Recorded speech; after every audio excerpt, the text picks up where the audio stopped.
Hi everybody, it's John Glenn, and today's session we're into the text tool, which is in the draw options here in Photoshop Elements. This is number 20, but this is available in many versions before 20 as well. And if you click on the big T for text, you will have options below your photo, and the options here we're going to look at today specifically is this one, which is the text on shape tool. Okay, and what I've done here is just using a PC, by the way, but it will just standard kit, so it's a PC with a mouse, nothing special. I've created a blank sheet of paper. Okay, so I can draw the shape onto a blank sheet of paper, and it just makes it easier to understand what I'm doing. So I'm going to click on this text on shape tool, and it then gives me a number of shapes to start with, and I'm going to use the heart, but if it's on rectangle then you just click on whichever one you wish. Whichever one is grayed out is active. Okay, so I can do it on the heart, put my mouse over my photo or page, hold down the left mouse key and drag, and I create my shape. Okay, when I put my mouse then onto the line of the shape, it will change into a letter I effectively, so waiting for you to start typing. So I can click once with the left mouse key, and you can see the cursor is giving me the size of the text. If that's very, very big, which it is, you can go down to your size down the bottom here where it says size of text, and it's got 100 on mine. 72 is the maximum you can put in through the default settings, but you can choose any number really, and there's 18. If that's very small, it will be 24. You've got to kind of work out what sort of amount of text you're going to be writing and whether you can fit it all into that space. And if you want a different size in here, completely different, you can highlight that number and just punch in a different number yourself if you wanted to. So it's up to you what you type in really. Oh, I've gone out of that now. Let's just go back. There we are. 36 will be too big. I'm going back to 24 to start with. We can move it, but at the moment I'll start typing where I am, and I'm just going to type "Oh my love like a red rose new." There is a word there. That's a word. That's newly sprung in June. Okay. Now at the moment it's writing on the inside of the shape. If I wanted it to swap over and write on the outside of the shape, I can do by just going to a little circle. There's a very, very small circle just where I started typing, and if I hold down the control key on my keyboard and click that circle, I now activate it. I can let go of the control key, and now I can move my cursor out. It has a little out arrow. If I move it in, it jumps to an in arrow. So out arrow, in arrow, out arrow, in arrow. Okay, so you can move it backwards and forwards on the heart. You can also move that circle around, and the text will eventually follow you. So you can move it, and you can see that the text is rewriting itself.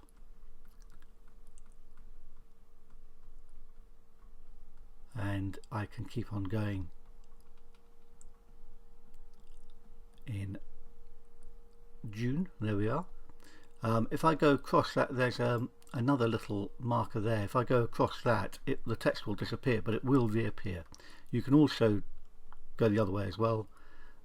So you can move your text around. It will sometimes vanish, but if you keep on moving, it will reappear. it gets a little bit of, it takes a while to get used to this. It's not intuitive, and it does jump about quite a bit, so it takes a bit of time to get control of the text and how it's going to work. But the basic principles are that it can do this.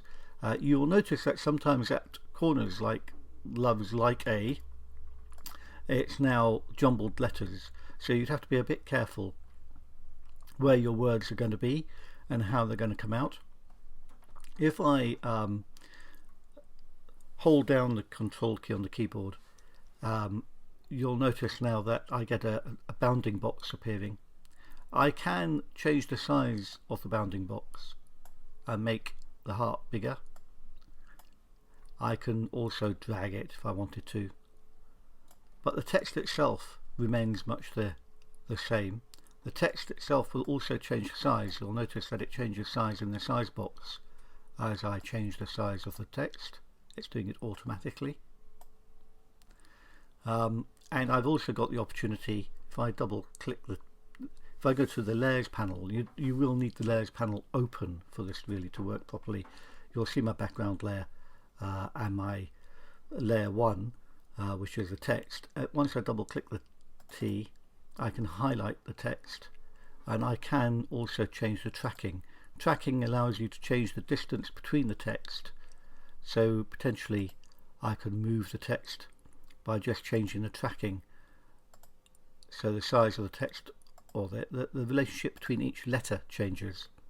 Okay, so you could try that out as well and see whether that helps in managing how you're going to read the text.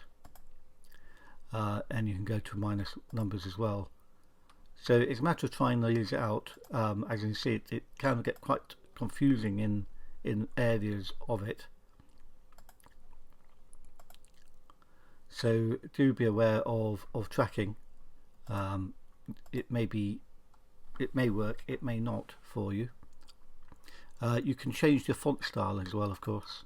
So you can change the font, and that too will change the relationship of the text to one another. You get some weird ones, quite like that.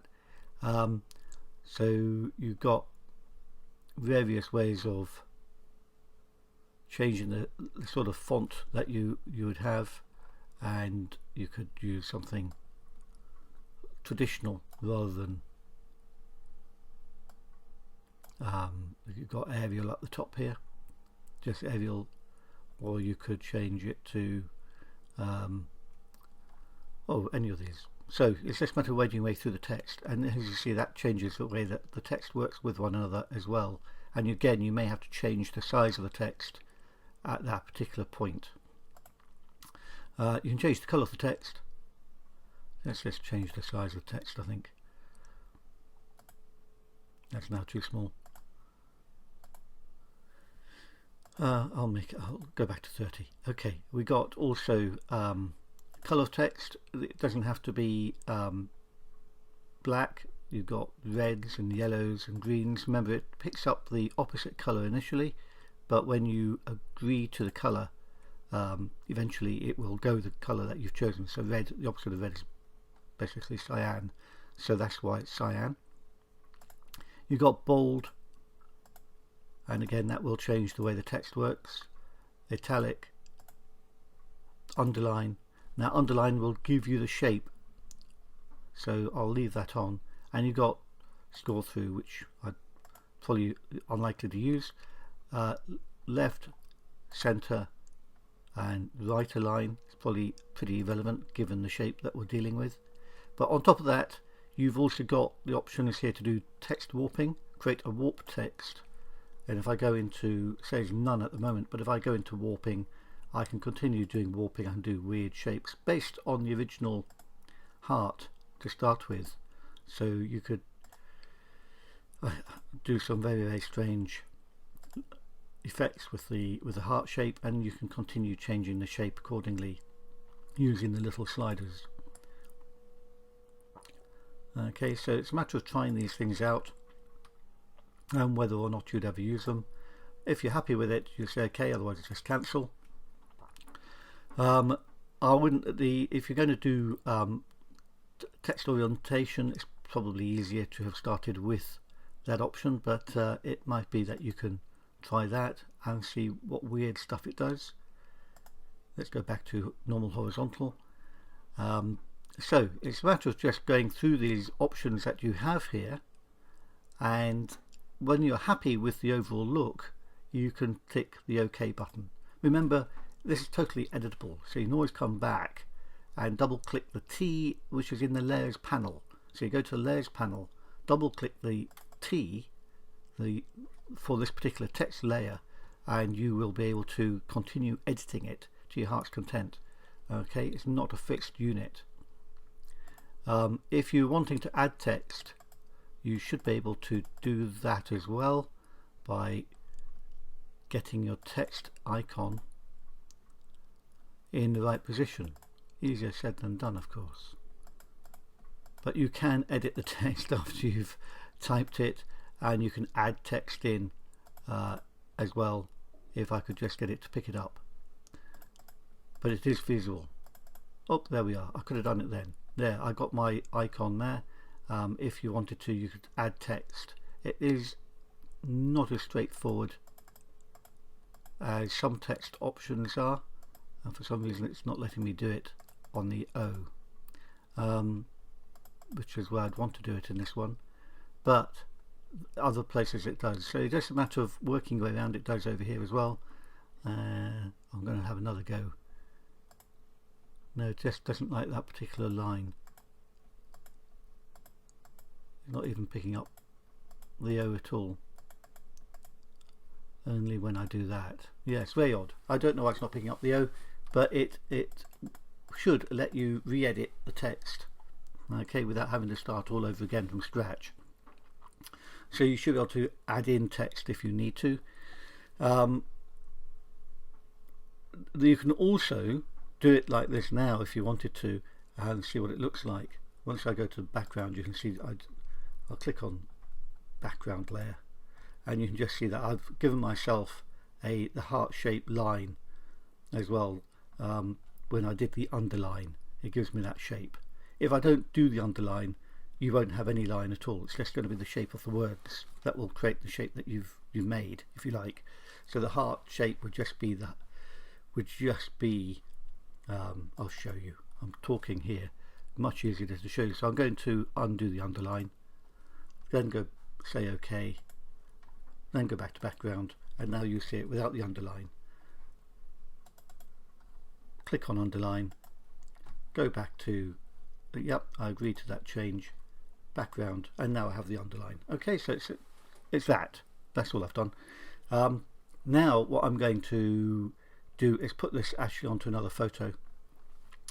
So I'm going to go down to layout, so I find it the easiest way in this particular software program, and I've already got another picture loaded, so all columns, I've got two pictures, and the text layer I've got at the top here, which has got "Oh my loves are like I can just drag that, holding down the left mouse key, straight onto my other photo, and there it is. It's still on the original photo. I haven't moved it. All it's done is a straight copy.